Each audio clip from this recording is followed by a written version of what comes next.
Network issue is on.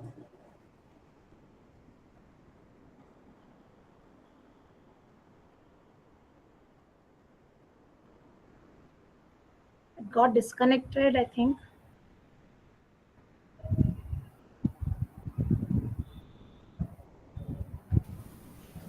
Krishna, are you there? Vidya, is it seen? Ma'am, His connection got lost, I think. I think so.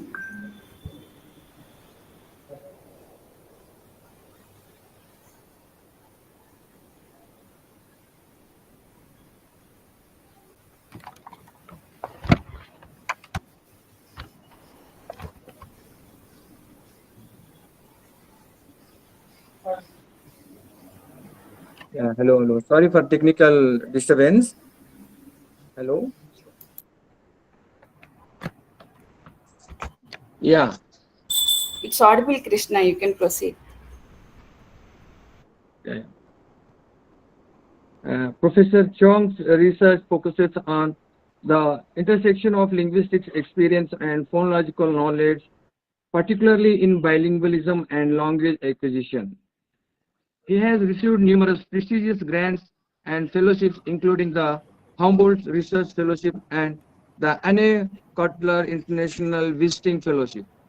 The National Science Foundation and the National Institute of Child Health and Human Development have supported his research.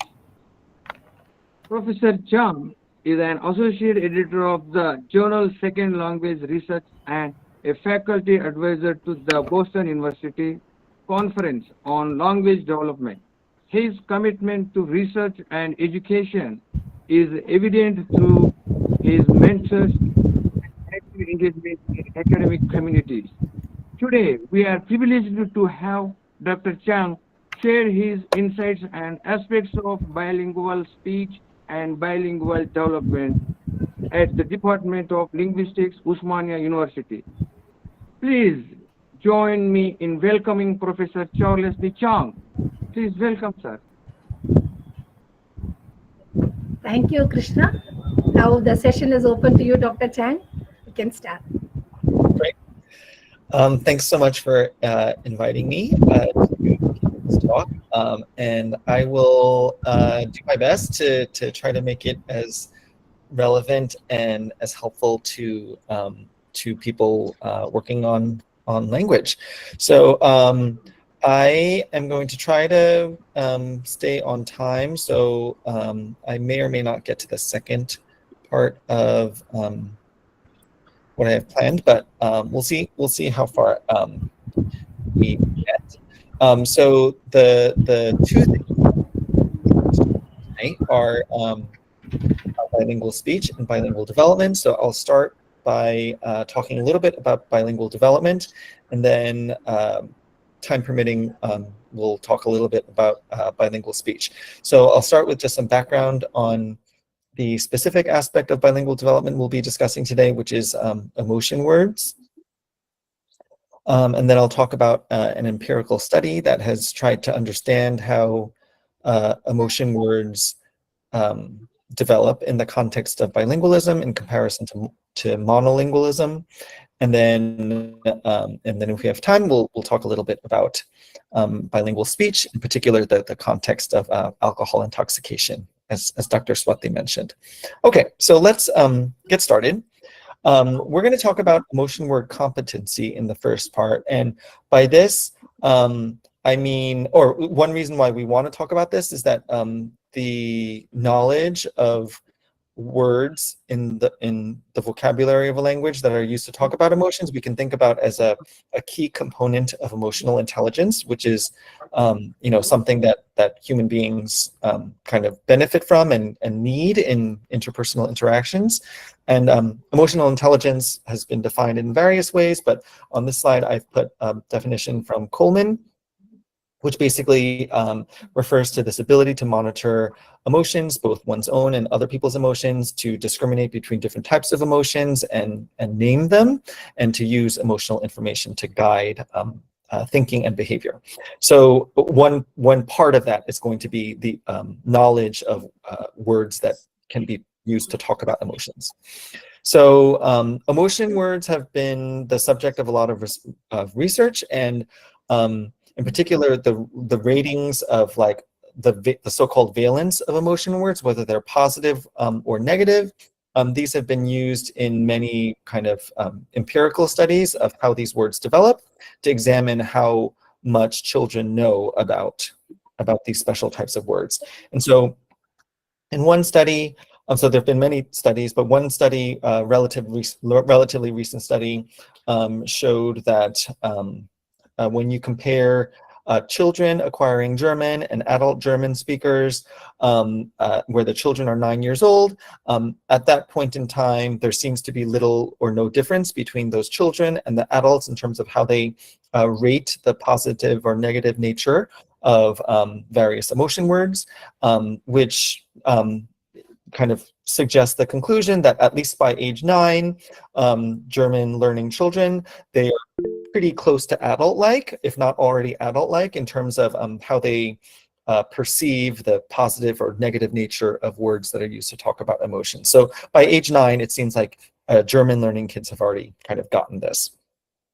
When you look at the rest, like other studies in this literature, you see that age 9 is not necessarily like the target age in terms of being adult-like across different languages and cultures. So on this slide, I've just put a few other examples of empirical studies that have looked at how emotion words develop, and these make the point that certainly it's not the case that children start off with kind of adult-like knowledge of emotion words. So in this Brotherton and Bigley study, they kind of make the argument that according to their data, in particular, according to what mothers report about the words that their children are able to use, really when this knowledge starts to develop or kind of really increase, it starts to increase kind of in year 2, and then really kind of start to get more fully elaborated in age 3, that's the 3rd year of life. And so that's about English learning children. And later work by Baron Cohen and colleagues suggests that in particular, after age 4, this is really where you start to see the size of the emotional vocabulary increase very quickly. And where this starts to kind of plateau is basically after age 11. So between age 12 and 16, which is, adolescence basically is where you start to see this emotional vocabulary level off. When we look at a different language, Mandarin Chinese, again, you see that there are age effects, that between do undergo some kind of development in terms of the knowledge of the emotion vocabulary, and they point to between ages 6 and 8 as this kind of period of high development of this emotion vocabulary. And important thing to say about all these studies is these studies are for the most part concentrating on monolingual children, so children who are only being exposed to one language. And one kind of broad takeaway that we can extract from this literature is that when children are developing monolingually, they are able to understand and use emotion words starting pretty early in life, by age 2, and the point at which they really are basically adult-like is not until kind of early adolescence. Which is to say, it does take quite a number of years before children really command the emotion vocabulary in an adult-like way. So part of what makes looking at emotion words in the context of bilingualism interesting and important is that there's also research, not necessarily specifically about children, but just sort of broadly comparing the first language L2 and the second language, as first language L1 and the second language L2 in terms of emotionality. This kind of cognitive psychology type research suggests that when bilinguals are sequential bilinguals, they acquire the second language after the first one. These two languages are not the same in terms of emotionality.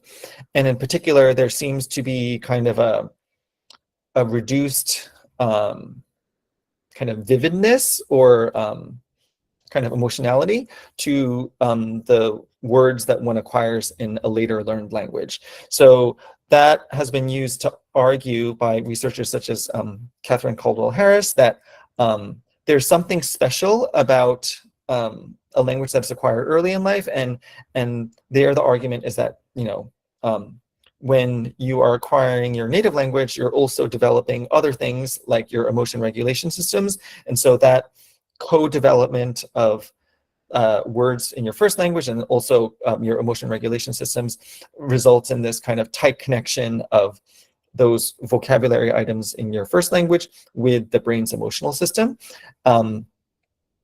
which leads to a picture where then, like, people who acquire emotion words in their language that's acquired later in life, those emotion words don't have the same like emotional weight as the emotion words that you acquire when you're acquiring a language from birth. So that's one view. Another view is that actually, if you become very, very proficient in a second language acquired later in life, even though you've acquired that language later in life, those emotion words can become just as kind of powerful as the emotion words you acquire in your first language. And in particular, this seems to depend on or be related to like how frequently you use that second language, and then probably related to that, like what exactly your proficiency is in that second language. So there's kind of two sort of competing views here in terms of how similar the L1 and the L2 might be in terms of emotionality. So in the first study that I'll be talking about today, the two questions that we're going to look at, we're going to be looking at Korean learning children as sort of a test case to look at the question of how emotion words in a language that hasn't really been looked at before, how emotion words in Korean develop as a function of age. And in the first question here, we're just concerned with monolingual Korean children who are kind of, in some sense, the kind of comparison group or the control group here. These are children growing up in Korea, South Korea, kind of typically developing, using Korean inside the home, and also being educated in Korean. So when you go to school in Korea, the language that's being used is Korean there as well. So the first question here is just a question trying to understand how Korean children, typically developing Korean children, develop these emotion words in comparison to adult norms. Like, what is the age by which they seem to be patterning as adult-like? That has been looked at for other languages, but not for Korean. And then the second question here has to do with how children who learn Korean in other contexts that are not monolingual, how they develop emotion words, and in particular how, like, it may or may not matter if Korean has a different societal status as either a majority language or a minority language. So Korean, like many languages, is a language that is spoken around the world, not just in Korea, in different social contexts. And so that's going to play a big part in the second question here. Okay. So to look at those questions, in this study, which I should mention is collaborative work with Sun-Young An, who's an assistant professor of linguistics at University of Manitoba in Canada. We're looking at 4 groups of Korean users. The standard for comparison, I guess you can think of, being the Korean adults. So the KA group here are the Korean adults who are mature, fully developed users of Korean. So these are like the best or kind of highest level Korean users, you can think of them as. And so we've got 53 of those. And then in this table at the top of the slide, I've just provided some socio-demographic data about each of these groups. So the gender breakdown and what the age is on average, and also the range in age. So we've got some Korean adults as sort of the standard for comparison. They're going to be doing the same tasks as the other groups.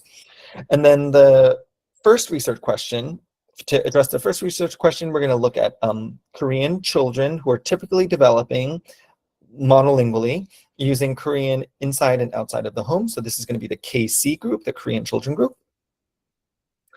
And then we've got two additional groups of children who are also learning Korean, but they're going to be learning Korean in a different kind of societal context. So the majority context children, so this is going to be the MAJ KC group. These children are living in Korea and, you know, going through the school system as well, where again, Korean is the language that's used. So they are learning Korean outside of the home, but they are not consistently using Korean inside of the home because one or both of their parents is not a native speaker of Korean. And, you know, there's various immigrant groups in Korea. And so sometimes the native languages of the parents of these children will differ. So some of the kids, their parents speak Mongolian or Nepali or Vietnamese and so on. But the crucial point is, for these children, Korean is sort of an outside of the home language and not an inside the home language. And at home, they're getting exposed to, at least part of the time, some other language. The last group here is what we could call the minority context children, the Min KC group. And these are children that are sort of in the complementary context, where they have Korean as a home language. So their parents are native speakers of Korean. And so they're getting exposed to Korean inside the home. But their like broader social context is not one where Korean is dominant. So in this case, they are living in the US. And so in the US, the dominant language societally is English. And so for the most part, they're going to be getting exposed to English outside of the home as opposed to Korean. So we'll call these the Min KC group. Okay, so on this slide, I'm just showing you a little bit more details about how these three child groups differ from each other. I should mention that for all of these groups, we have age stratified sample. So we have children that span the age range going from age 4, like basically beginning of school, actually preschool, all the way like until adolescence. So we're interested in looking at this whole age range going from age 4 to age 13. So that's what you see over here. So that's what each row in this table is representing. And then the other variables have to do with various aspects of people's communication.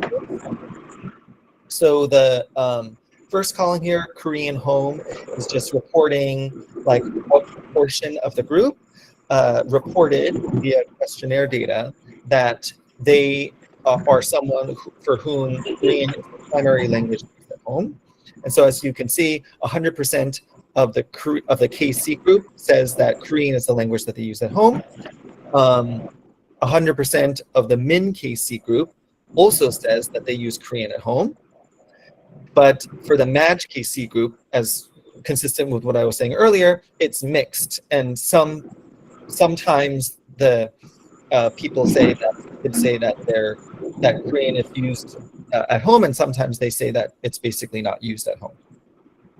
And then Korean school is a variable that's indicating whether for that child or those children, Korean is the language that's used at school. So for all these people, they've either started preschool or primary school, or middle school in some cases.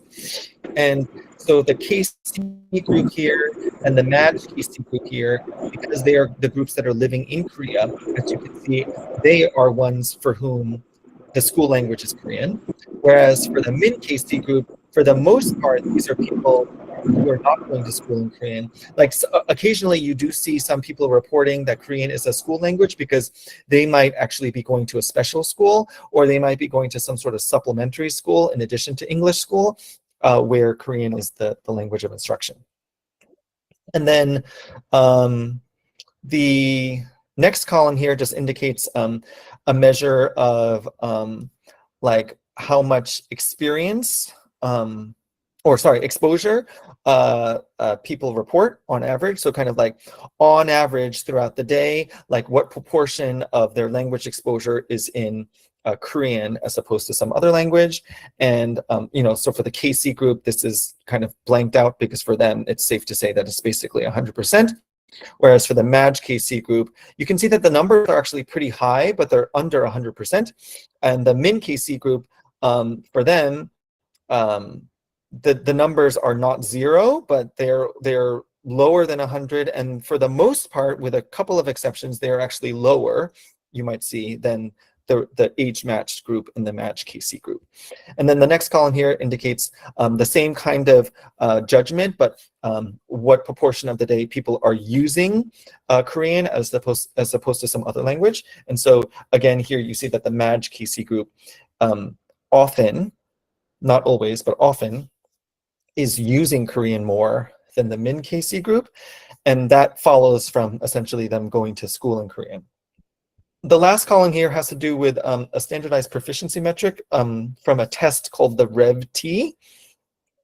And this yields a score where, you know, of course, higher is better.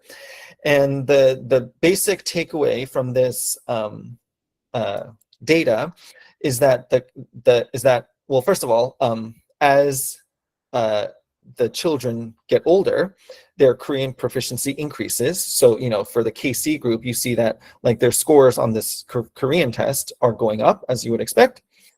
And that's actually true of all the groups. But when we compare across groups, the point is that the MAJ KC group, their scores tend to be lower. Well, actually, both the MAJ KC group and the Min KC group, their scores tend to be lower than the age-matched KC group.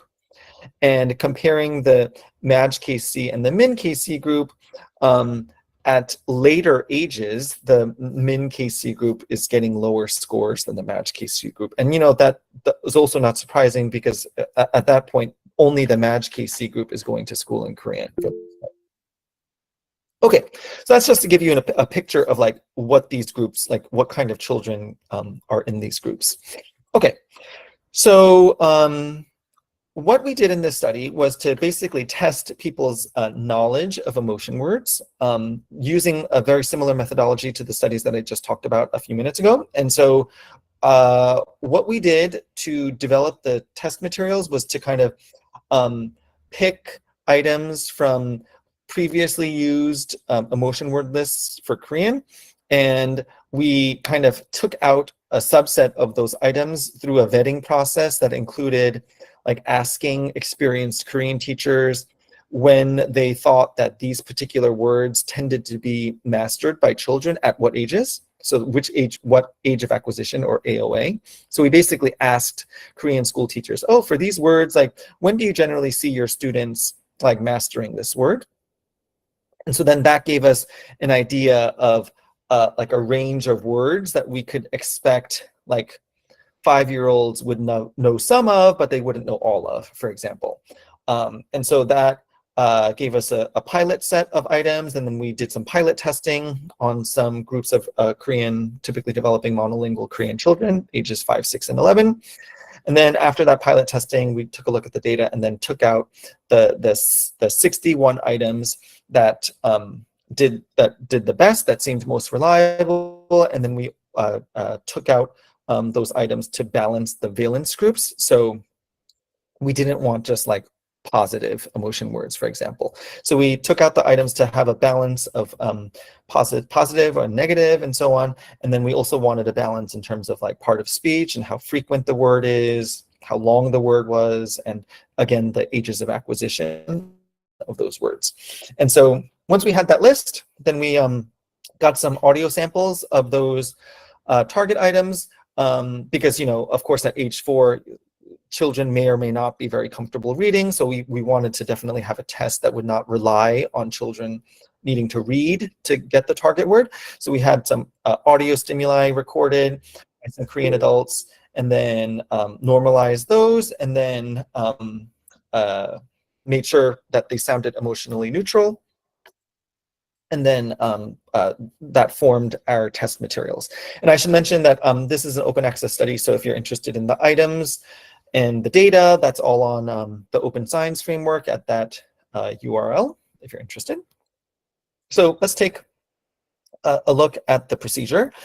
So the children, as I mentioned, they took this Korean proficiency test called the Receptive and Expressive Vocabulary Test, the REV-T. And in addition to that, the majority context children and the minority context children, they filled out a detailed language background questionnaire so we could get a sense of like their exposure and their use of Korean. And then the main task that all of these groups did was this valence rating task. And this was just administered online on an online survey.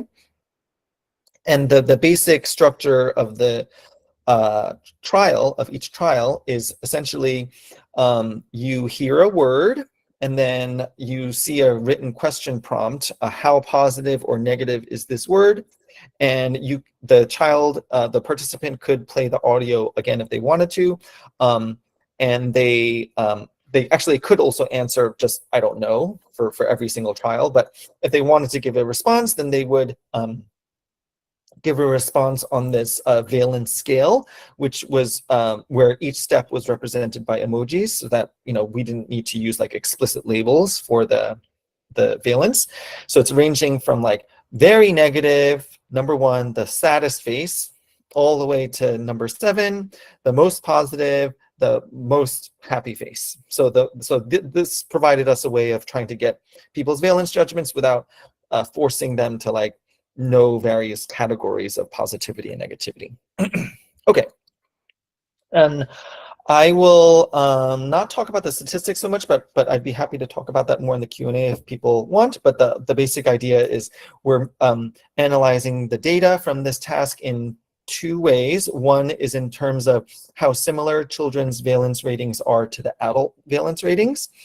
And we'll do this in terms of correlations. And then the second part will be to use some kind of statistical models to compare the different groups of children to each other in terms of the point at which they like diverge or converge in terms of like their valence ratings. Okay.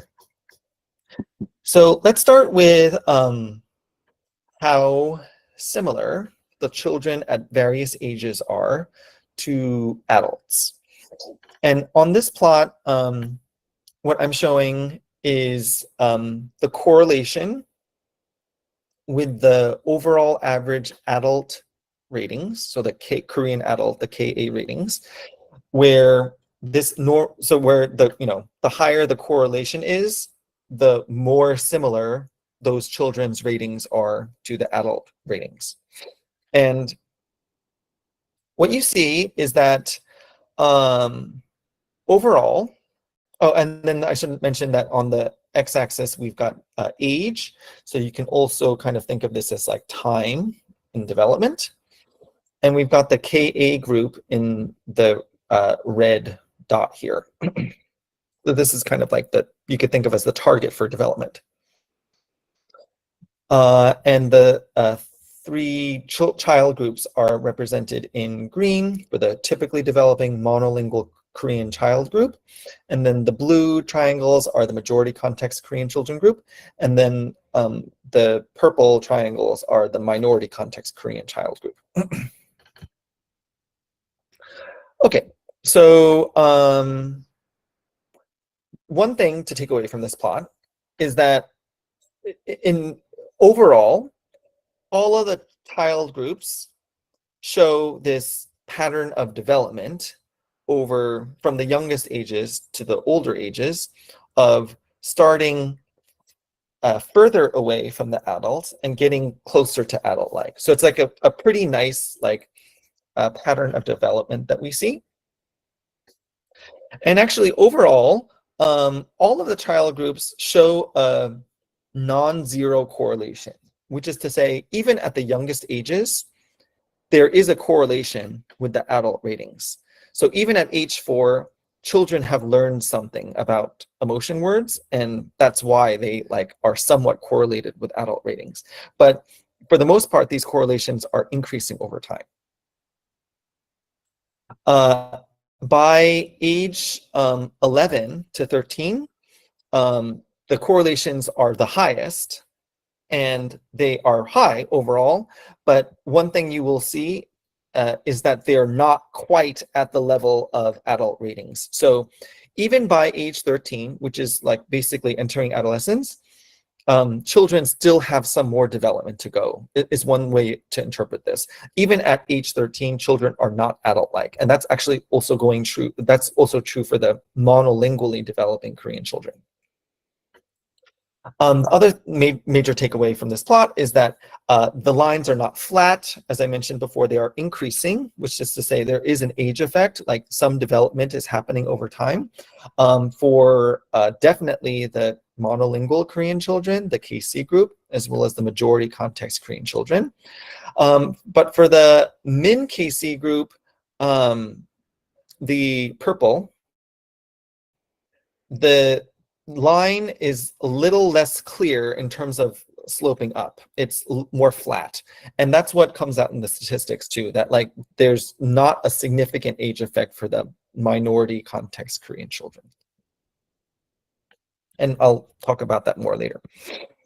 Okay, if we take that data and we break up the items by valence group, and then take a look at the specific valence ratings, we can take a look at the data in a little bit more detail. So on this plot, we've just got the positive emotion words. So, you know, words like happy, for example, would fall into this group. And now on the y-axis, we have the specific valence rating that people gave. So remember, 1 is the most negative and 7 is the most positive or pleasant. And so for this set of items, for the Korean adults, they are giving a very high rating, as you would expect, because these are supposed to be positive items. And the Korean child groups are showing a similar pattern as to what you saw in terms of the correlations. There is an age effect for the green group, the monolingual Korean children group, and then for the MAJ KC group, this blue group, so the age effect there, but there's no age effect for the purple group, the minority context group.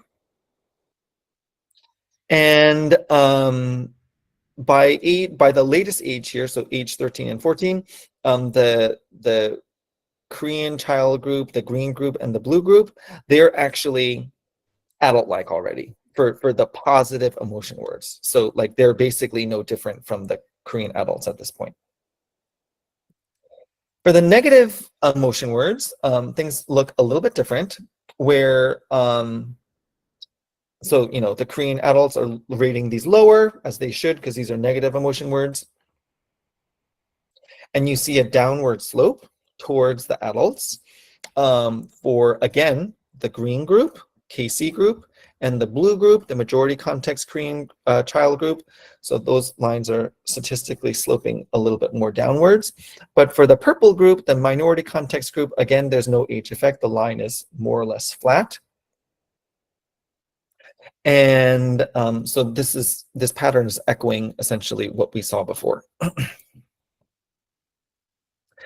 Now let's talk about people's word knowledge, because remember that in this task, children were allowed to say that they couldn't give a valence rating because they just don't know this word. They don't know what it means, for example.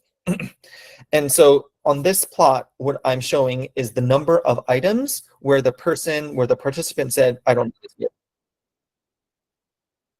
And for the Korean adults, the number is 0 because they're saying that they know all the words. So, you know, they've learned the words. So that's not surprising.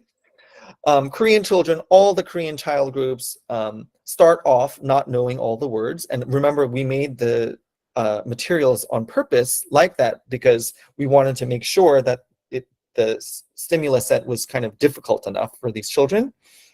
So at age 4 and 5, the children in all of the groups they don't know all the words. There are some words that they don't know. And so like, that number tends to be somewhere between like 12 and 17 on average, number of items out of 61 that people don't know.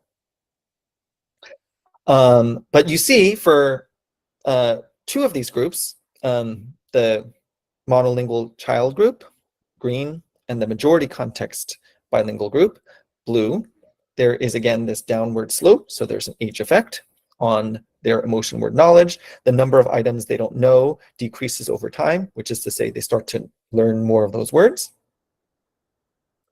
But for the purple group, the minority context Korean group, that line doesn't go down in that way. It's again flat, which is to say at age 11 to 13, the blue and green group, they're very similar actually to the Korean adult group. Basically, they've learned pretty much all the words. There might be like one or two that they don't know out of 61.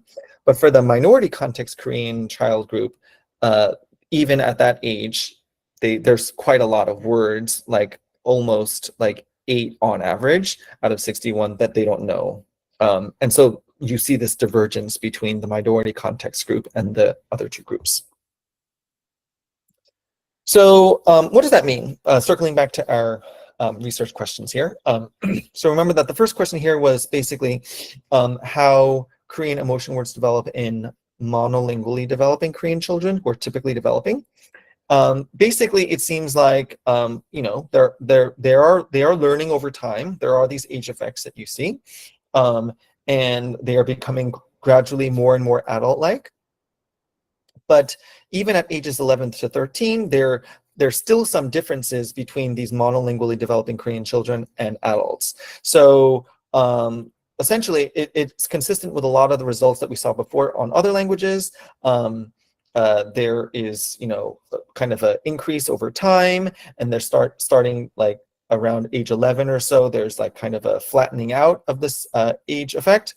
But for Korean learning children, at least, it seems like Korean children need more time than just 9 years, because even at age 11 to 13, we see that there's some differences with respect to adults. So it seems like maybe at least in terms of knowledge of whether words are positive or negative, a little bit more time is needed to become adult-like.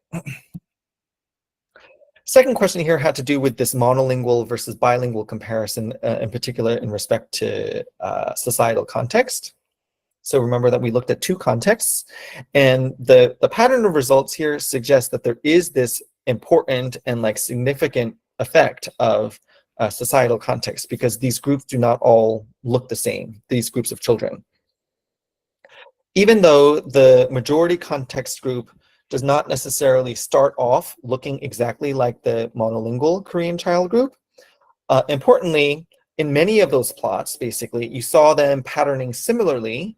And then basically by age 9, there's like no difference with respect to the monolingually developing child group. So it's kind of like they might start off behind, and in a sense that makes sense because they're not really speaking Korean at home. But by age 9, they've kind of caught up with the monolingually developing Korean children. On the other hand, the minority context Korean children who are living in the US, they look different. And in particular, they don't show these age effects. They don't really show like the same type of gains with additional time at later ages as these other child groups. And so what this suggests is that like the majority language context is particularly facilitative for emotion word development. That is presumably what is allowing these majority context bilingual children to basically catch up to the monolingually developing children, even though they're hearing Korean less and using it less.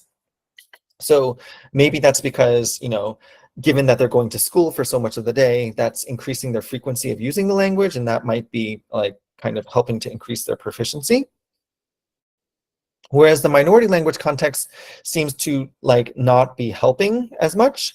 And there could be any number of reasons for this. I mean, one possible mechanism for this is that given that many of these children's peers might not be Korean speaking, there might be some societal pressure or peer pressure that against using Korean, and for example, using English instead, that might decrease motivation, for example, to develop the minority language, Korean in this case, and that of course could like slow down or even decrease proficiency in the target language.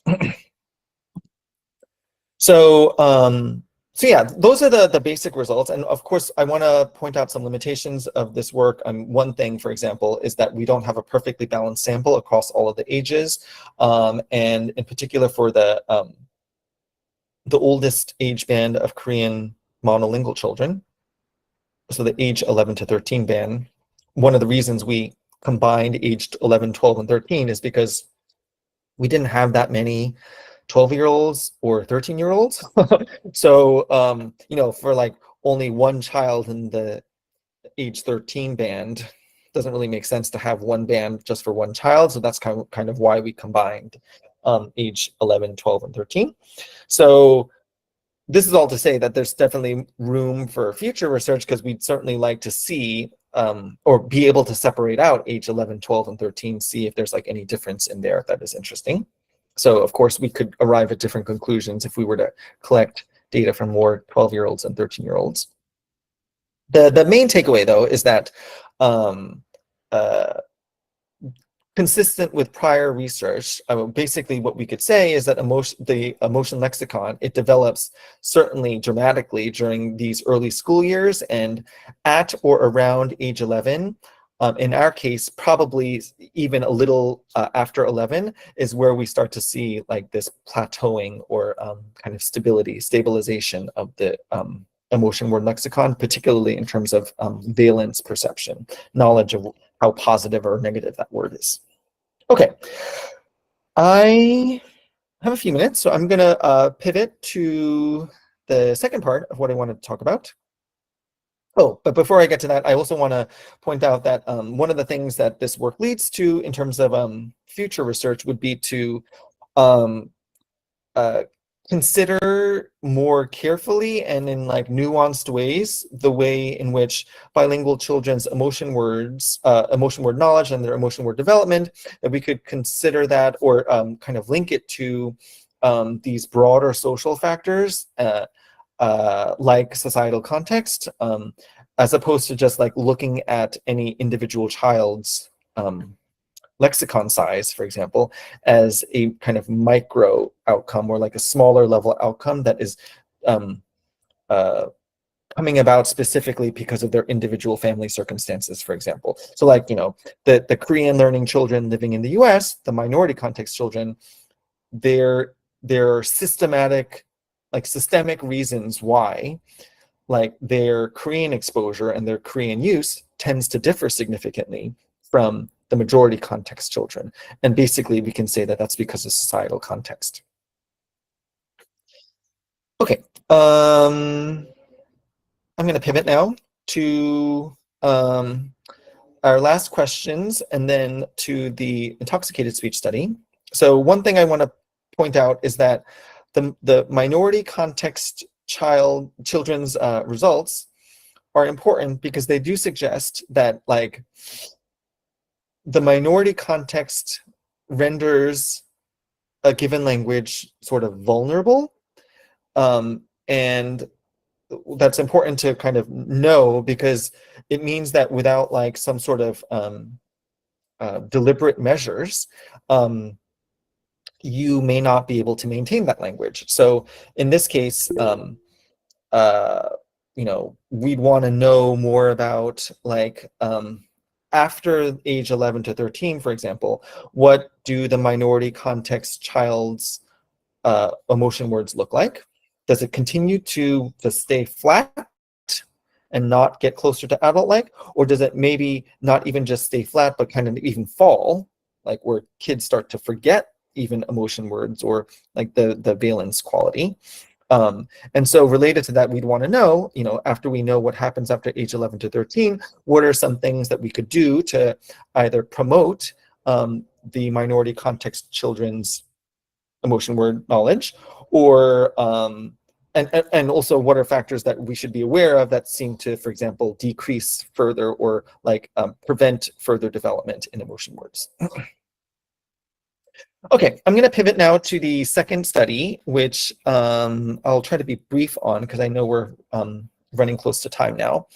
And this work has to do, well, there's a few different parts to this project, but the part I'll talk about briefly is sort of inspired by this like 30-year-old study now, looking at alcohol and motor control, where the idea is, or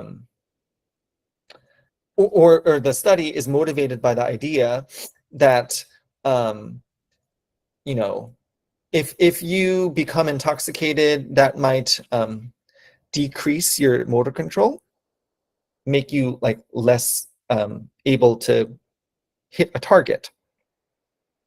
So one game or endeavor in which you have to hit a target is throwing darts. And you might think that if it's the case that becoming intoxicated decreases your motor control, that it would be bad for playing darts because, you know, you'd be less able to hit a target. As it turns out, actually, in this study that I've put on the slide here, it's for competitive dart throwers, because, you know, there's some people who compete at darts and, you know, they, I guess, win prizes and so on. There's like dart throwing championships. It's a little bit counterintuitive because dart throwing, which is something that often happens in like a bar context, often those competitors actually want to have a little bit of alcohol because it sort of soothes their nerves so that they can kind of calm their nerves and therefore be better able to hit a target, like kind of with a steady hand, which is interesting because that's a little bit counterintuitive if you think of alcohol, at least beyond a certain level, decreasing people's motor control. So speech is another type of event where we need to hit a target. And so if you think about like vowels, for example. So vowels are these things we have to articulate, we have to pronounce by like putting our mouth in a particular position, we have to position our tongue in a particular way, we have to position our lips in a particular way, and that's what makes us able to say things like E with our lips spread versus Oo with our lips together and rounded versus Ah with our mouth open. So there's all these like aspects of our like positioning, our moving things around here in our mouth that help us hit a particular like sound quality. And so we can think of that sound quality as like a target. Like when we produce speech, we have to hit a target in order to make ourselves understood to other people. So one way in which people, language users, seem to differ from each other is in terms of how precise they are at hitting the target. And one word that has been used to talk about this is the word compactness. And the idea is that there are some people where if they say a particular sound, they say it like exactly the same way every time, so that if you like measure various aspects of their pronunciation, it's going to be like very, very compact, like all of the pronunciations. They are like always around the same values. But there are other people who are like more distributed or less compact. They're a little bit more variable in terms of like where those values are in like an acoustic space.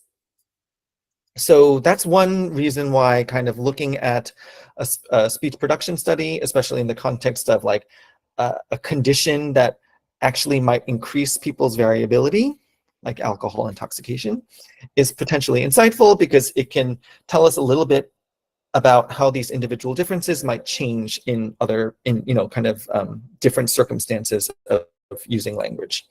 The other thing that's going to be relevant here is kind of looking at different languages, because some other linguistic factors might affect how compact someone is in their pronunciation. For example, how many sounds have to be contrasted in that language? So to take the example of English, German, Korean, and Mandarin Chinese, those are the languages we're going to end up looking at. English and German have relatively more vowels, and Korean and Mandarin have relatively fewer vowels. So that means that like maybe if you speak English and German, there's like a little bit more pressure on the speaker to like keep their vowels compact, because if they're not compact, then maybe it'll overlap with another vowel, and therefore like the person might be misunderstood, you know? So so that's another reason why we want to look at different languages. So the basic question here is basically going to be whether we introduce a condition, intoxication, that tends to make people more variable. This is something that we know from the literature on alcohol intoxication. So if we introduce this condition that tends to make people more variable, less compact, or more distributed in their pronunciation, is that going to affect all degrees of compactness the same way? Will the people who are habitually very compact, will they get less compact? And will the, like by default, less compact people become even less compact? Or could it happen another way, where like maybe only the compact, very compact individuals will become less compact, and the by default not compact individuals will just stay the same? That's one thing that could happen. So this is basically the kind of question we're asking. Okay, so I'm going to show you a few plots of vowels that kind of show you the range of individual differences in how people produce language under intoxication and without alcohol. So there are a few groups. Here I'm just going to talk about a couple of people from two groups, a German English bilingual group and a Korean English bilingual group. And what I'm showing on this plot is an acoustic vowel space of two vocal tract resonances called F1 and F2. So F1 here is on the y-axis and F2 is on the x-axis, the horizontal. And this is participant G005, the German English bilingual group. And we've got 4 panels in this plot. The 2 columns are the sober condition, when they are basically producing some words that we measure the vowels in sober speech. And then the next column is the intoxicated condition, where we get people up to particular blood alcohol content, which is high enough to qualify as legally intoxicated. I can talk about that more later if you're curious. So we've got that condition, and then we've got the rows representing them speaking in their first language, which is German, or in their second language, which is English. And these ellipses are basically circling the 95% confidence interval around the various vowel tokens of that category. So essentially what we're looking at is like how big these ellipses are. And the point here is that the ellipses in the 4 panels, they look overall pretty similar to each other.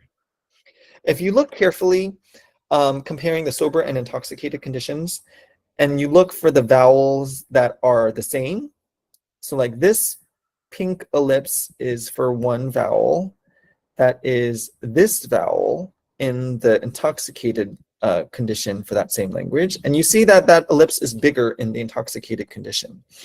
Similarly, like this kind of purple-ish ellipse is one vowel in the sober condition, and then in the intoxicated condition, it's over here. And so you can see again that that ellipse is bigger in the intoxicated condition.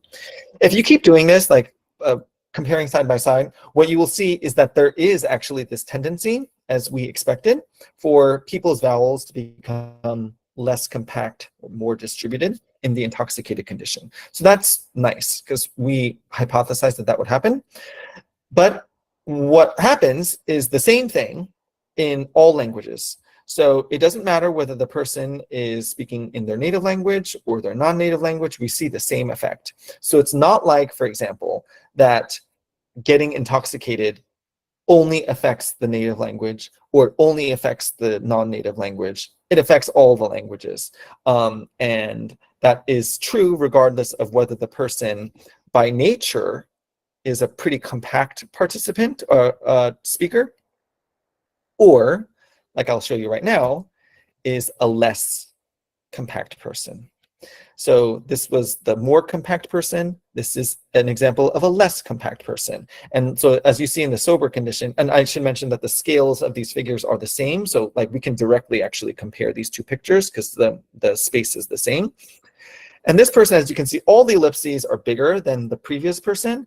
And they, despite that, starting off less compact, they show the same kinds of increases between sober and intoxicated that the previous person did. And again, they show these slight increases in the size of these vowel ellipses, regardless of whether we're talking about L1 or L2. Now, these two people are German-English bilinguals. Crucially, the same thing happens for Korean-English bilinguals, where here's an example of a Korean-English bilingual who is relatively more compact. Now the picture looks a little bit different because, of course, there are different vowels in Korean compared to German. So this is L1 Korean and again L2 English. The plot is otherwise the same. Where, yeah, this person is relatively compact. You see like all this white space actually around their vowels. So they're relatively small ellipses. And they show, again, these slight increases in the size of these ellipses in intoxicated speech compared to sober speech. In participant K006, who is less compact, as you can see, first of all, in the upper left here, by default, their sober Korean is just less compact. They're like more spread out, right? But crucially, again, it doesn't really matter that they started out more spread out. Getting intoxicated seems to slightly increase these vowel ellipses, the size of these vowels, both in the native language, L1, as well as in the second language. So that's important because it means that like intoxication is affecting kind of like all of the vowels more or less similarly. And it doesn't really matter whether that person is by nature kind of a less compact or more compact person. So that's kind of the takeaway here. We're getting this kind of overall effect of intoxication on compactness across the board.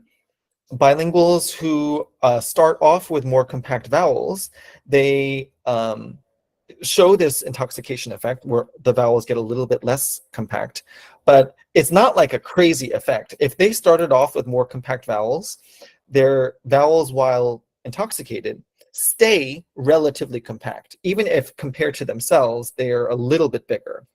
And that's true regardless of which language they're speaking. So kind of one way of thinking about this is that like compactness, how small your vowel categories are, how precise they are, is like a dimension of how people differ from each other that seems to be very like deep, like it's deeply ingrained. It is the way people differ from each other when they're sober, when they're intoxicated, when they're speaking in their native language, when they're speaking in their non-native language. So that's interesting because it does mean that like, you know, one thing we want to know is like, well, what makes someone a less compact person versus a more compact person? Is there any way we can predict whether someone's going to fall into, you know, the more compact category or the less compact category? There are a bunch of things, of course, that we still have to do. We'd ideally like to look at different language combinations. So, you know, for example, in the two groups that I just talked about, English is consistently this L2. So, of course, we'd like to see whether, for example, an L1 English, L2 German, or an L1 English, L2 Korean bilingual looks the same as these bilinguals who show the other order of acquisition. The other thing that I think we kind of is a good opportunity for future research is to look at the effect of gender as well as the effect of style on how intoxication affects speech. So I didn't mention this at the beginning, but that speech that provided those vowel measurements, those are all read dialogues. So they're read speech, they're not like fully spontaneous speech. And we know that spontaneous speech often differs from read speech in various ways. So we'd ideally like to see what people do in spontaneous speech. And then of course there's other dimensions of intoxication effects that we could look at. For example, not just effects on L2, but effects on a third or fourth language, because often when people are multilingual or bilingual or multilingual, they actually don't speak just two languages, but languages even beyond those, and those might actually end up patterning differently than someone's second language. So that's something that we'd definitely like to look further at. And with that, I'd like to thank you all for your attention, and I'm happy to take questions. And on this slide, I've just put a reference for that first study, which was published in Applied Linguistics. Thank you so much. Thank you, sir. Thank you so much. Both the topics were so wonderful and interesting. So there was one question in the chat box. One of the participants, Abir, he has asked, could you give some examples of emotional words that were used in the study? Yeah, that is a great question. Yeah, I'm trying to see if I can pull up the just before you answer that, Dr. Chang, let me just make an announcement.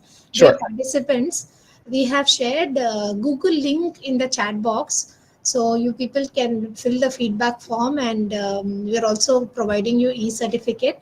So kindly fill the Google form so that we can send you e-certificates. And those of you who don't need certificate also, we have a questionnaire in that, where we are just collecting basic data on bilingualism. So you can fill the form and help us with the data. So over to you, Dr. Chang. Sure. So I actually don't remember all the words. I've just opened up the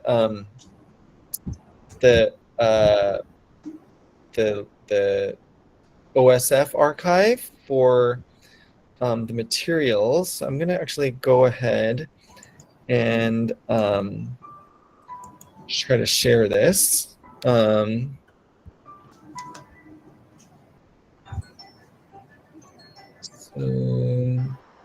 I think that this should display. I wonder if this is. Oh, okay, there we go. Okay. So this is the item list that you can see on the OSF archive, and it has metadata on these items that we used in the end. Again, there's 61 in total. And so these are just some examples. These are presented in Korean, of course, because the whole study was in Korean. But 편한, so item number 1, for example, 편안하다 means like comfortable. And like 지루하다, item number 3, 지루하다 means like tedious or boring. So that's why it's, negative valence group over here. So the valence group column is the, what is it, third to last column. 좋아하다, item number 4 is to like. So that's of course a positive valence group. 슬프다, item number 7 is sad. That is a negative item. Yeah, 고맙다 is thankful. That's item number 8. Thankful is a positive item. So yeah, those are some examples. Participants. Yeah, Dr. Susheel, you can unmute and you can say your question. No problem. Dr. Susheel, you can unmute and ask your question, please.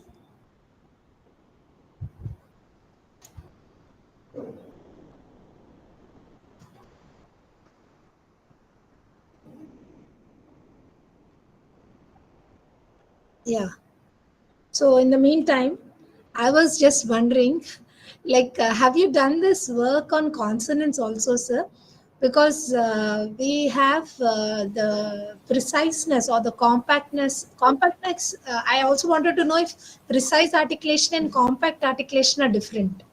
So that is another thing I wanted to know, because when we talk about consonants, we are talking about preciseness of the consonant. So how precisely is a person pronouncing that consonant? So is compactness same as preciseness? That is one question. Second Yeah. is whether we have studied this kind of um, uh, study on when the person is alcohol intoxicated, what happens to the consonants? So, is there any study related to that? Yeah, these are all great questions. In regard to the first question, yes, I think one way of interpreting compactness is that it is related to articulatory precision. That the reason why someone is able to hit the target the same way every time is because whatever like mental representation for how they are supposed to pronounce that sound, or like the motor program or the motor routine that they use to like move the articulators to pronounce that sound, all of that is like very well specified, and that is what allows them to hit the target the same way every time. Whereas there might be some other people for whom like that representation of how this sound gets pronounced is more like fuzzily or like less clearly specified, and so that leaves some room for like kind of ad-libbing or kind of improvising how to pronounce the thing, and so then that results in like hitting the target a little bit differently every time. So yeah, I would say that it's I think reasonable to think of compactness as a reflection of articulatory precision, and that is the way we interpret it in that study. The second part about consonants under intoxication is that yes, in English at least, which is, not surprisingly maybe the language that the majority of the literature on intoxicated speech has focused on, there are some studies that have suggested that, yeah, there are systematic effects of intoxication on how certain consonants are produced. So one idea that some people have kind of tried to collect data on, and I think have shown, is that like consonants tend to get weaker at a certain level of intoxication. So for example, stops might not be articulated fully as stops. They might get either voiced or fricativized or even deleted, not like kind of fully pronounced. Which I think is interesting, but one motivation behind the larger project that second study is a part of is to try to understand whether these intoxication effects that have been mostly found for English and other Germanic languages, whether those generalize to other languages that have like different sound systems.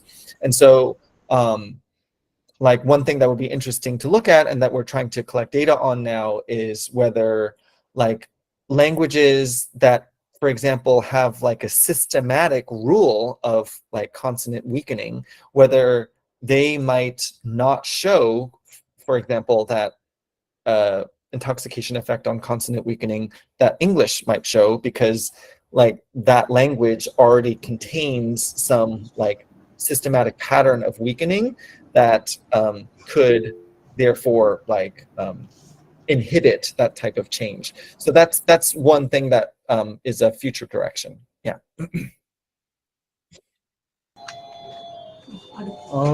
Good morning, Chang. Hello. Yes, hello. Good morning, Chang. I am Dr.K.Susheel Kumar from Department of Linguistics. I have two questions for you. The first one is reading development is a complex task for both monolingual and multilingual speakers, because reading is requires many skills, reading development. So my question is, what are the methods that we have to adopt for developing these skills in children? That is number one. And number two is about this bilingual theories. As you know that SUP and CUP theories. Among these theories, which theory is more suitable for bilingual children who are exposed to languages with different grammatical structure and phonological system, and also belongs to two different language families? That is my question. Okay, so the first question about reading development, I think one, which is like a different body of research, often in kind of education, or like speech, language, and hearing sciences, as opposed to linguistics. One takeaway that I've seen from that body of work, in particular in connection to bilingualism, is that the development that a bilingually developing child makes in one language doesn't like necessarily, or it doesn't really take away from development in the other language. And on the contrary, it is often in a position to support development, including in literacy, in reading in the other language. So like, for example, one thing that has often been debated with respect to certain immigrant groups in the United States, for example, like Spanish-English bilingual children or Spanish-English bilinguals. So like there are, for example, many Hispanic immigrant groups in the United States, and one sort of like misguided view about how the children of Spanish-speaking immigrants should be learning to read and write and also to speak English is that they should not be spending time on learning Spanish and learning to read in Spanish. They should be devoting all of that time to English instead. That idea has increasingly, I think, been abandoned as people have like started to understand that actually like allowing and fostering a child's ability to use and read in their native language, like the language that's being used at home, is not like taking away from their, not like detracting from the development of the other language, in the case of the US, English. It like is actually putting like knowledge and resources in place that then can support, then can be recruited for developing in that other language. And so like in particular, like bilingual schools, for example, Spanish-English bilingual schools, what they've been doing increasingly, and this is the reason why I think they're becoming more popular, is they are devoting like dedicated time actually to literacy and also language development in both languages, because there's increasingly a recognition that like it's not a bad thing for the child to be learning how to read and write in a minority language. That actually is a good thing, and there are a lot of positive things that then can transfer over to learning to read and so on in the other language. So that's I think my kind of main thing I would say about in relation to reading development. And the second question had to do with, can you remind me? Yeah, the second question is about this linguistics theories, that is CUP and SUP theories. So which theories is more comfortable for the students, bilingual students, who are exposed to languages with a different phonological system, grammatical structure, and also different language families? What do you mean by CUP theories? This is separate underlining proficiency theory, and another is the common underlining proficiency. Oh, okay. So yeah, I think basically what that's speaking to is essentially whether children or people who get exposed to two languages separate their languages, or if they like kind of represent them together in some way. Yeah. And I think that the consensus that is, well, I guess one caveat here is that bilinguals and multilinguals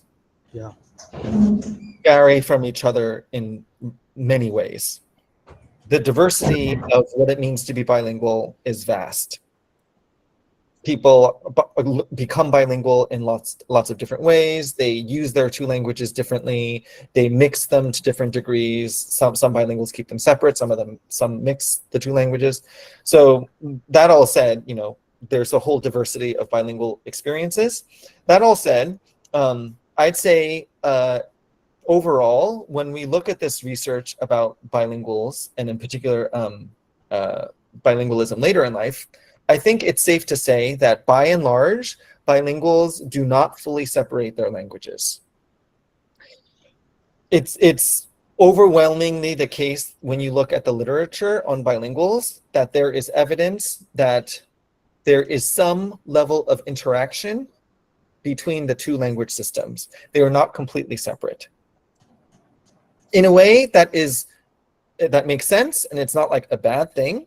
But if we recognize that there is a tendency for bilinguals not to completely separate their languages, and to kind of be economical in how they store them in the mind and in the brain, because there might be, for example, parts of two languages in a bilingual's repertoire that are the same, or they're very similar, and so it makes sense or is economical for a bilingual then to kind of use the same representation or use the same cognitive resource to do that thing or remember that thing in the two languages. So if you take that as our point of departure, that bilinguals tend not to completely separate their languages, and there's some points of overlap in the representation of those two languages in the vast majority of bilinguals, then the question about like kind of what is the best approach, or like how to teach, or this type of thing, I think it can draw upon that, because what it means is that like it's not necessarily the case that like, you know, for development in one language that like instruction needs to happen only in that language, for example. So like this is something that I think that's debated in terms of language instruction, like should, you know, for the purposes of learning English, should all the instruction only be in English all the time? Like, I don't know that that's necessarily true, because, you know, because that's a little bit based on the assumption that English, for example, would be fully separated or should be fully separated from the other language of someone who's a second language learner. Yeah, so I think that's kind of one thing you can take away from research on bilingualism, that there is some common or shared store or representation or set of resources that people who are bilingual draw upon to remember and to use their two languages. Yeah. Okay, thank you, Chang. Yep. Hello. Hi, Chang. This is Tejali. I'm from Pune, Maharashtra. It's a state in India. So here we speak Marathi language. The question I had was about, so you researched about this intoxication among adults, definitely. Here in movies, we have often, there is always this comedy scene where person is intoxicated, he starts speaking in English language. So, I mean, have you came across such experiences during your research when, most of the time people are not much exposed to English. They would know like a few words or maybe some sentences, but when they are intoxicated, they would shift from their native language to English and start like speaking in English. So I'm just curious if this is something that is you have come across also. Yeah, so that's a good question. So you're, if I'm understanding correctly, you're sort of asking about whether this is a common pattern of people who are and bilingual, specifically about English when people are learning English as a second language, or maybe a language of prestige. Right. Yeah. So I don't know about the language of prestige element, but I do know that part of the research in this area has kind of explored the hypothesis that when you get intoxicated, it affects the two languages of someone who knows more than one language or has been exposed to more than one language differently. And it has been suggested in some studies that even though in several studies, intoxication seems to kind of like have a negative effect or like a detrimental effect on the native language pronunciation in various ways, like clarity, intelligibility, and so on. For a non-native language, like a second language or English, if someone's in the process of learning English, that it affects that language differently, where sometimes it's been observed that like there's a positive or facilitative effect on someone's non-native language. And so there's one study by like Alexander Giora and colleagues. This is an old study from like the 70s that showed this type of effect where like for someone's native language, getting intoxicated kind of had a negative effect, but for someone's non-native language, it tended to have a positive effect. For them, what they were measuring was kind of overall accent in the non-native language, where essentially people kind of had a better accent or like a more authentic accent in the non-native language when they were intoxicated. So even though this is not exactly what you're asking about, I'm bringing this up because of the explanation that they offered to account for that result, which I think connects to what you're asking about, which is that they kind of speculate that the reason why you get these sort of positive effects of intoxication on the non-native language is because the experience of intoxication kind of helps you like separate yourself from your native language, like ego, your native language identity, and therefore allows you to kind of like step into the role of someone who uses the non-native language more effectively. So like if you believe that that's what intoxication can do, then it sort of makes sense and can help account for why someone for whom English is not their native language, why they might be like more inclined to start using English when they're intoxicated, because it like helps them separate themselves from like their native language identity. Yeah, so offhand, I would say that that's probably like the most likely explanation for why someone might start speaking in English, even though that's not their native language, when they get intoxicated. So is it like you just lose your inhibitions and start using it? You lose the fear of being judged or anything, and yeah, that definitely. I think that could definitely be part of it as well. Giora and colleagues' explanation, I think, might also contribute something to that, like not only just lowering your inhibitions generally, but also like just like kind of changing your persona a little bit, because like part of what we think of as like part of who we are as social beings is like speakers of a particular native language, members of a particular culture. And so the experience of intoxication could have the effect of like allowing you to separate yourself from that and like step into a different role. Yeah, we have. Thanks a lot. Thank you, Tejali. Thank you. It was a wonderful question, actually. So we have another 2-3 people lined up. So Dr. Chang, do you have some more time? We have a lot of questions coming up. How is your schedule? Sure. Can we go ahead with the other questions? We have another 3 lined up for questions, like they have raised their hand. So I request, is it okay, sir? Should I? Yep. Go ahead. Yeah. Thank you, sir. And I request the persons who are asking the questions to be a little brief and to the point. So can we have Dr. Chandrasekhar asking the question? Sir, you can come on video also.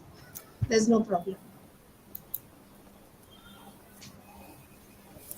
Chandrasekhar, sir? Yeah. Okay. Thank you, sir, for joining.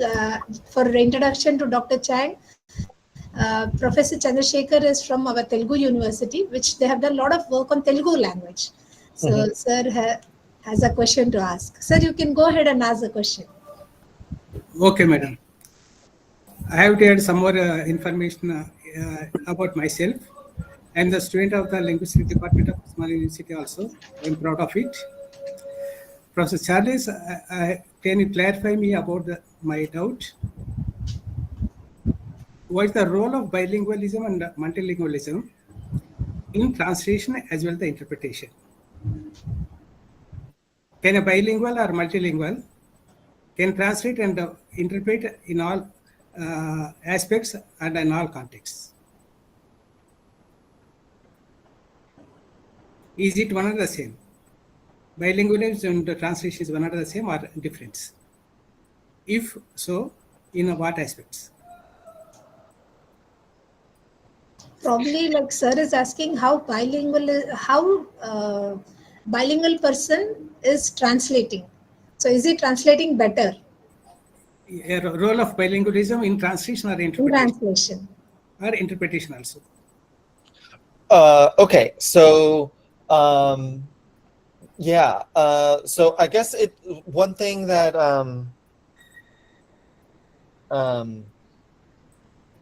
this relates to is like the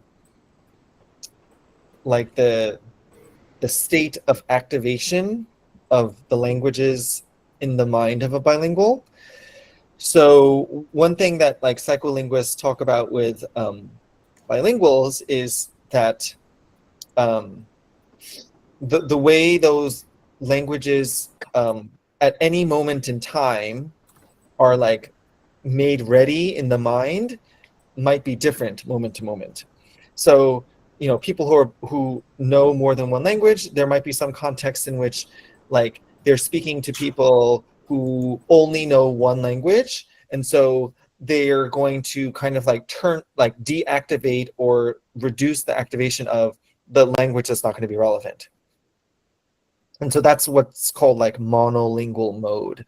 They are sort of putting themselves in a state of readiness of the languages where only one language is kind of like turned on, and the other language, it's not going to be like completely turned off usually, but like it's like less activated. But there are other tasks that a bilingual might engage in which use both languages more. So one of the things that a bilingual might do is they might speak to some people, right, who know both of the languages that they know, and they might have a communication style that moves between the two languages or mixes them. And so in that case, if they're going to use the languages that way, then both languages kind of have to be turned on.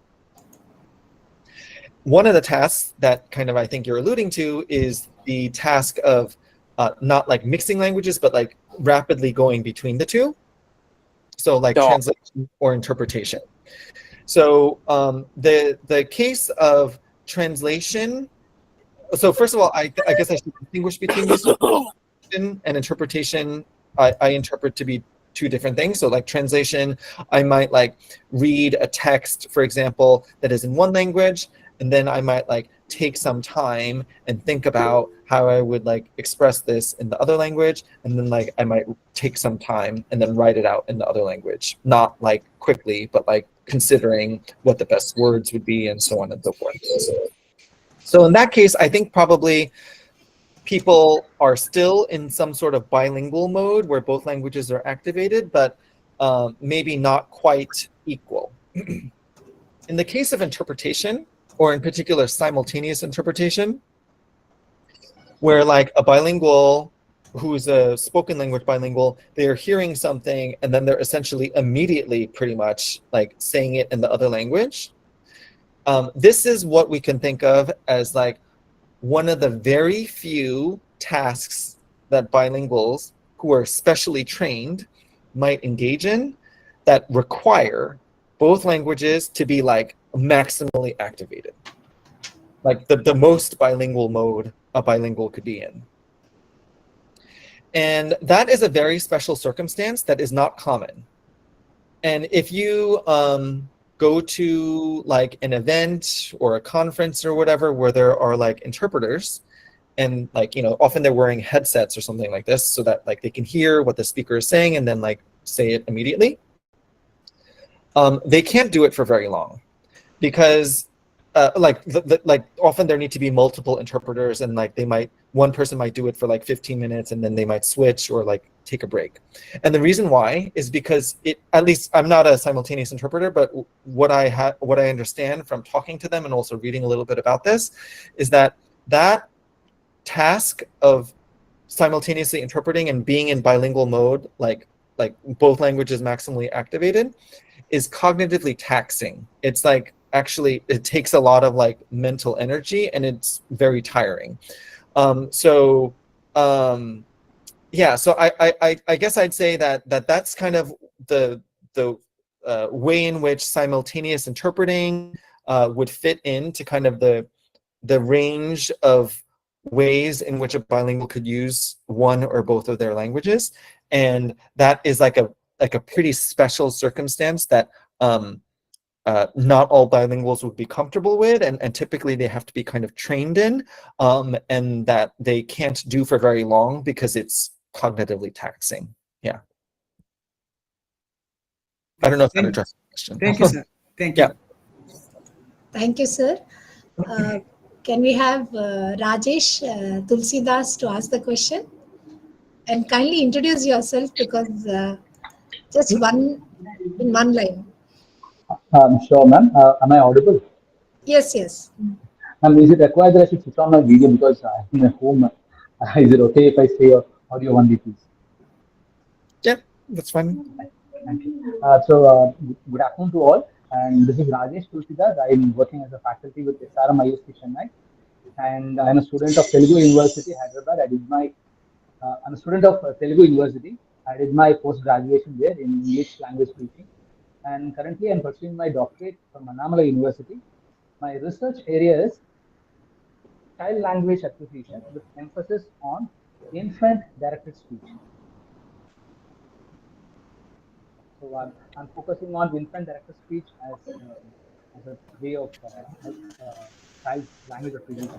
And my question to Mr. Chang is, I'll ask you before that I will thank Mr. Chang for the session, especially when I came across the discussion on the topic of. Am I audible? Yeah, I think there's a lot of disturbance, Rajesh. I'm sorry, ma'am. I'm sorry. Not able to hear at all. At least I'm not able to hear. I'm sure Dr. Chang is also not able to hear. Am I loud enough, sir? Am I loud enough? Now it is better. Thank Just you. go directly to the question.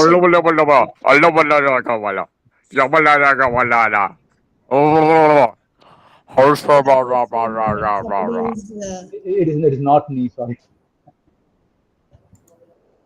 Okay, I'll go to the question straight, like ma'am suggested.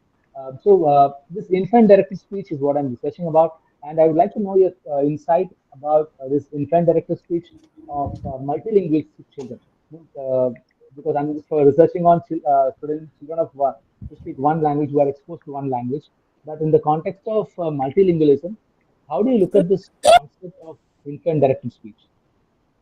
And how do you think this ideas will be like? Will it be a combination of both the languages that the child is exposed to, or will there be a preference as to the language that the child chooses to frame its own frame ideas that it ends up teaching the parents?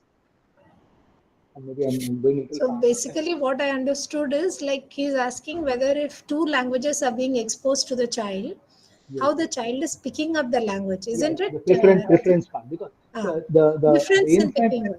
yeah, exactly. The preference, for example, the child creates its own You're language. saying difference in comparison to monolingual children, when there is a bilingual environment that the child is having, and when the child is having monolingual environment. Yes, because I'm focusing only on monolingual environment. But monolingual, okay. Yeah, Mr. Chang. So you want to know in the context of monolingual children, how the child-directed speech is getting affected when there are bilingual parents?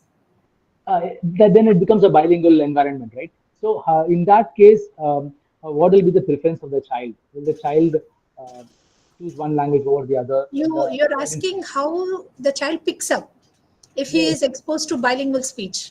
Exactly, ma'am, exactly. And can you also throw some light on this infant-directed speech in this bilingual environment, please? The last part is again not clear, Rajesh. I think probably you can just take the clue from that, Dr. Chang. So okay, so you're asking, like, bilingual environment the child is exposed to, what is he picking up? So what is the child acquiring like? Yes, so there's a couple of questions in there. The first is a question that is about like language separation. So yeah, one thing that people have been interested in with bilingually developing children or children. Die! Yes! Thank you for the money. I really appreciate that. Did you just run me over? Oh, geez. Oh, yes! I've got an accomplice. 1 minute. What is happening? I'm just Oh! doing that. Oh, he's stretched! That's a policeman's body. Did you see that? Oh my goodness, right. I'm going to die any seconds now. I'm dead. Who's I'm this, definitely please? dead. I think... We are not able to. Okay. So there's a couple things that are in there. One is a question about when there is bilingual exposure, there's like multiple streams of like different types of input in there. From the perspective of the bilingual, from the perspective of the child, one problem or one task that they have to solve is figuring out like what the structure of that input is. Is it all in one language, or are there two languages or two dialects of the same language, or what exactly are they hearing? So that is a question people have looked at, like at what age a child seems to have the knowledge that they have been exposed to more than one thing. And one Just 1 minute, sir. Please, Venkat, please. could you please switch on your mic just when we ask? Yeah, thank you. Yeah. Okay. And so one thing that some research on kids who are Switch on your mic when we ask, Venkat. Yeah, Sorry, please. Dr. Chang. So one thing that body of research has shown, starting from very young, is that children are able to, or infants, I guess I should say, not even infants, but like newborns, have been collecting data on what they are hearing from very early. And one thing that they're clearly paying attention to is aspects of like the overall sound of these languages, like what's sometimes referred to as prosody. So things like the intonation, like the pitch patterns, the rhythm of those languages. These are aspects of a language that you can actually start hearing even within the womb. So like before the baby is born, like the baby can actually hear stuff.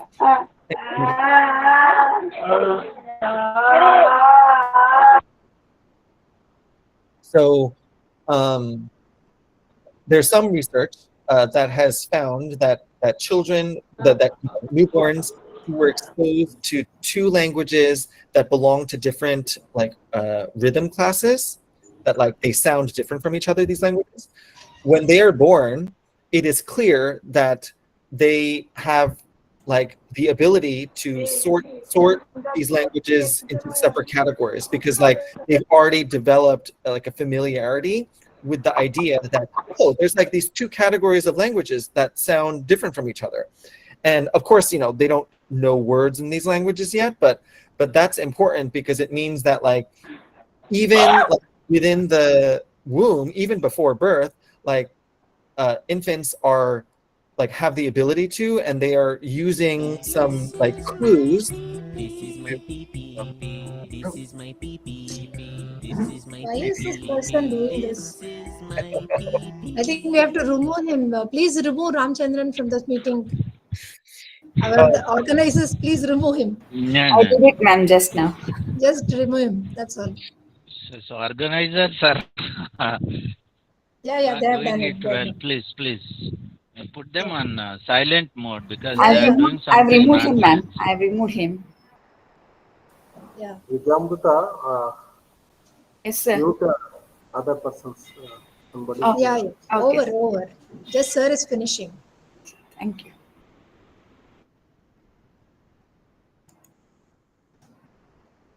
Sir, it's not audible, ma'am. Is not audible, please. Yes, sorry, I've unmuted myself. Okay. Yeah, so so I mentioned that word because that is like it shows that like babies are smart. They are even before birth, they're like using clues, various clues in what they're hearing to figure out like how many types of thing they're hearing. And so that's important. That's like the first step to like sorting out what they're hearing into like different dialects or different languages, even before they would have learned any words. So I think that's kind of the first step of what you're referring to in terms of like how to make sense of input that is like containing a bunch of different types of thing. There are going to be clues in terms of just like the overall sound of the languages. There's also going to be some clues in terms of like the types of combinations of sound that can occur. So like there's going to be some languages, for example, that allow lots of consonants to occur in a row, but then there are other languages where like there can't be 4 consonants in a row, and like maybe it also always has to be like consonant vowel. And so that is another type of thing that like babies can pay attention to that would allow them to tell, oh, what I'm hearing now is language A, and now I'm hearing language B. This sounds like a language B word, even though I don't know what it means. And so those are just 2 types of things to give you a couple of examples that like babies can pay attention to, infants as well, to begin to sort out what it is they're hearing in input that might contain like lots of different things. Thank you, Dr. Chang. And our last question by Mr. Venkat. Kindly make it precise Yeah, and sure, ma'am. Sure. Can you hear me, please? Yes. Yeah. Good afternoon, ma'am. I'm Venkat, work for the private engineering college in Hyderabad.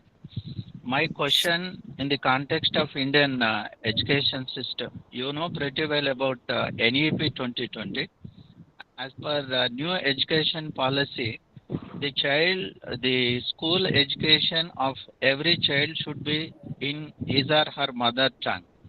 I mean, it's like it is up till the completion of 10th class. If it is so, is it possible for them to produce English language as fluently as it is produced by the ones whose medium of instruction is English? That's it. Thank you. Actually, I think Dr. Chang may not be aware of our new education policy. Dr. Chang, recently we had a new education policy which has told, but I think Dr. Venkat, it is not till 10th standard. It is only primary education that the policy has talked about.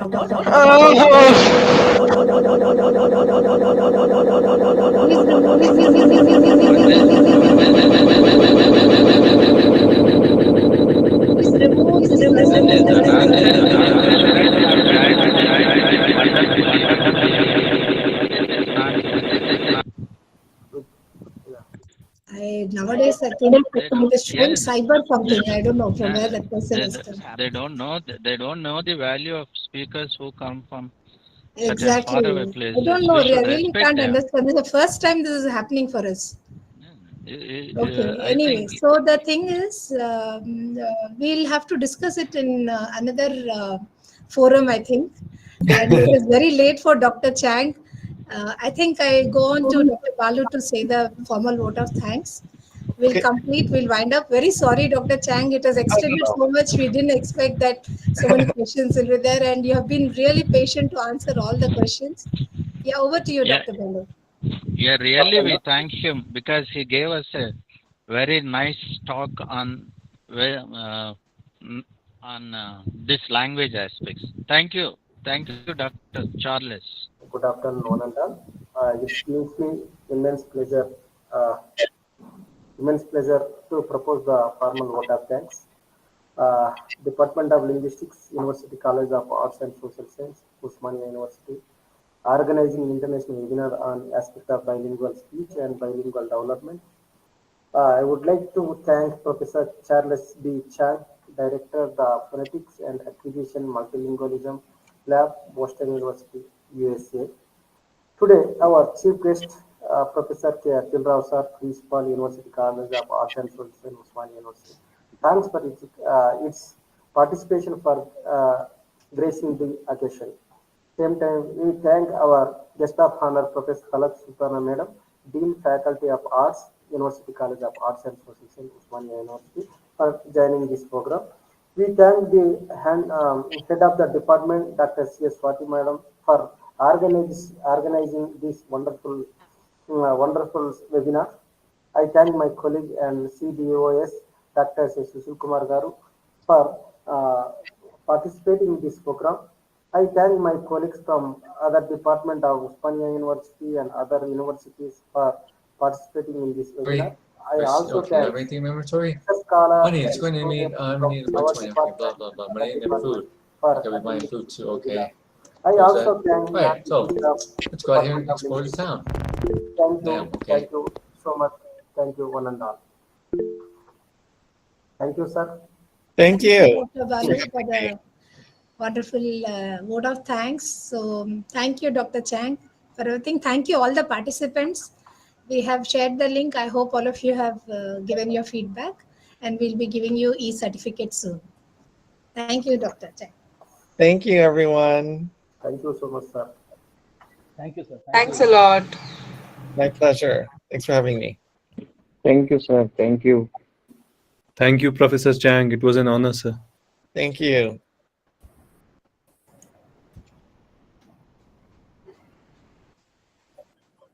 Thank you, sir.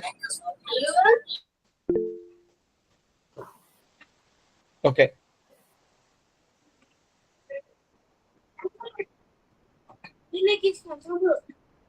Daddy. We are just keeping it for another 2 minutes for the feedback form. You can log out, sir. Okay. Thank you. Thank you. Thanks, everyone. Thank you, sir. Thank you, sir. Sir, thank you, sir. Thank you, sir.